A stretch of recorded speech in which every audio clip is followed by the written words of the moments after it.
love is kind. It's not jealous anytime. It's not proud and it's not rude.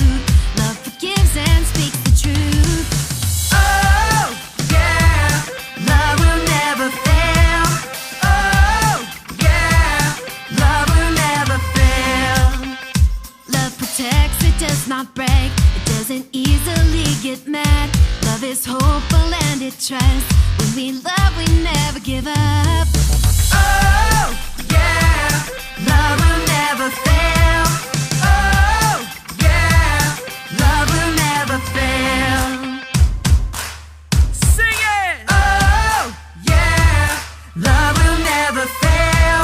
Oh, yeah, love will never fail. Oh, yeah, love will never fail. Oh, yeah, love will never fail. Oh, yeah, love will never fail.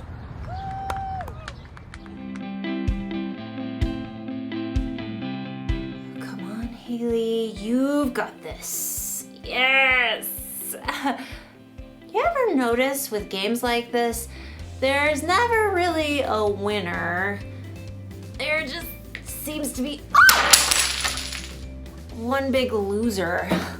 That's how I feel with most games. It doesn't seem to matter how much I practice, I can't ever seem to win. It's true with everything. Badminton, lawn bowling, frisbee golf. It can be kind of discouraging. I need a little cheering up, which is where friendship comes in. Friendship is using your words and actions to show others you care. Sometimes it helps to have friends around to kind of be like cheerleaders. Come on, Haley, hit that birdie over the net all the way to Camp Verde. You've got this, Haley. Concentrate. Concentrate. Okay. Yeah! Woo! I knew you could do it. Woo! A little encouragement goes a long way. And in today's story, you'll learn about two guys whose friendship was built on encouragement.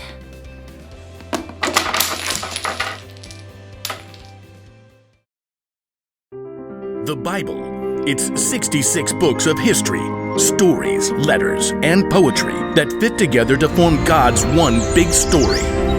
The epic adventure of how He created us and loves us so much that He made a way to rescue us. As we travel through the Bible, from Genesis to Revelation, we discover people who met God and found their lives changed forever. And now for an amazing story. Inspired by the book of 1 Kings, chapter 19. For many years, God's people were ruled by kings who refused to listen to God. So God sent prophets to speak His words. One was a man named Elijah. I serve the Lord. Elijah did amazing things through God's power, like calling for rain after 3 years of drought and bringing a dead boy back to life. But being a prophet was a lonely, difficult life. After the evil queen Jezebel threatened his life, Elijah fled to Mount Horeb. God, I've been committed to you, but the people have turned their backs on me. I am the only prophet left. God already had an answer to Elijah's pleas. A friend. Go back the way you came.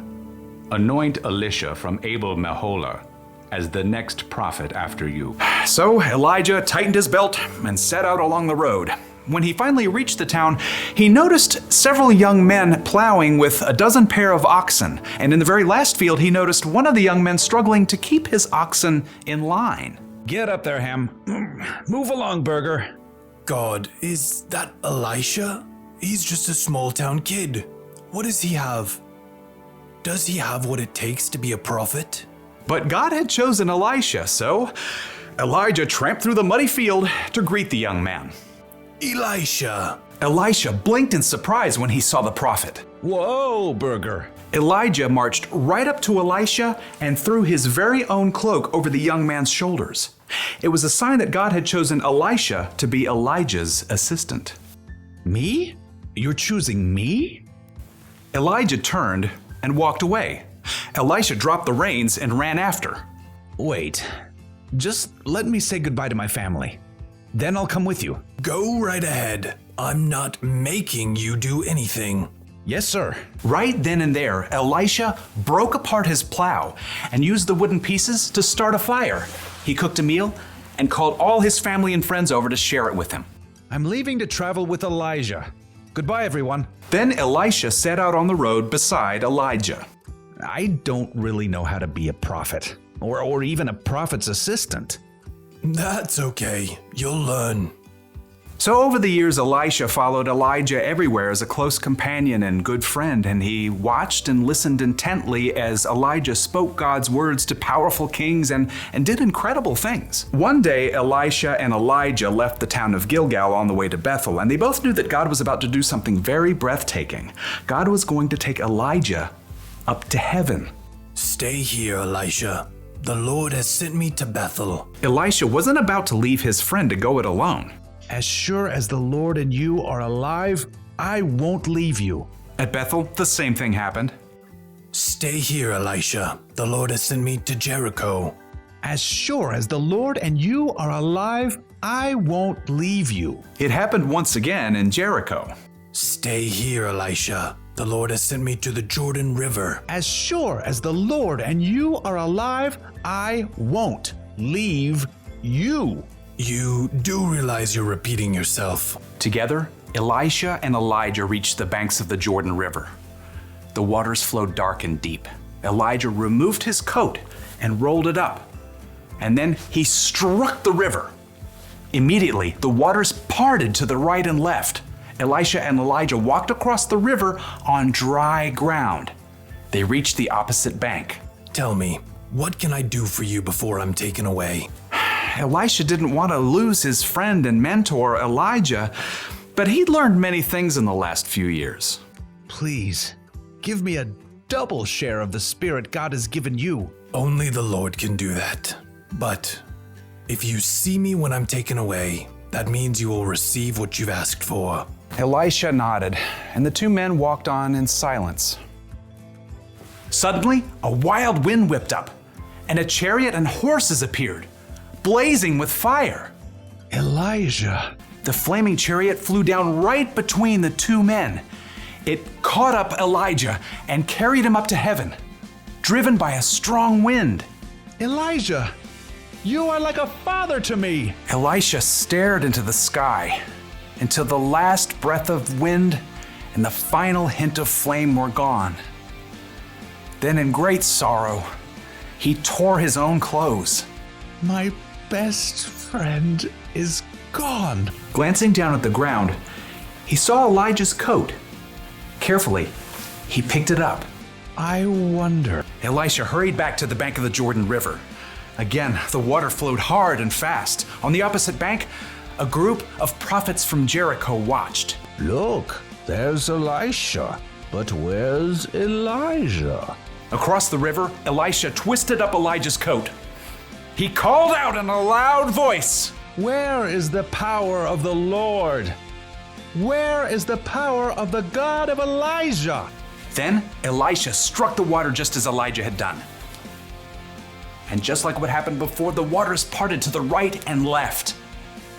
The prophets from Jericho stared in amazement as Elisha crossed the river on dry land. The Spirit God gave to Elijah has been given to Elisha. It was true. Elisha had been faithful to follow and learn from Elijah for many years, and now God's Spirit was with Elisha just as it had been with his friend.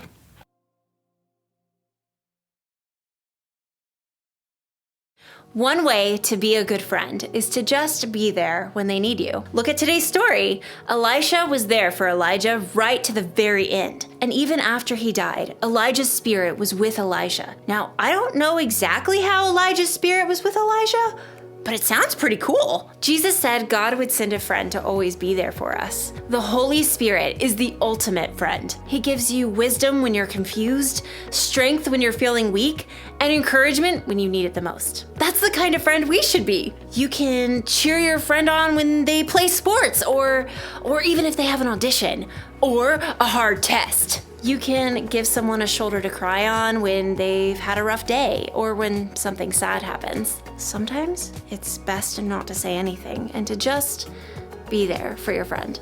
Just think of how you'd like someone to encourage you if you felt that way. So here's the one thing to remember today. Friends encourage one another. Encouragement may not make problems go away or make people any better at games, but it can remind them that they're loved and that they're not alone. And sometimes that's enough. So, you are gonna be so good at this! Woo! Bye!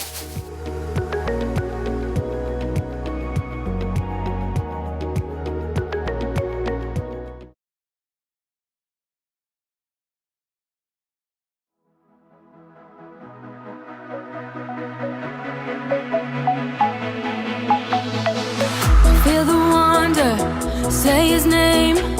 Watch the darkness slip away. Put your power on display. Say goodbye to fear and shame.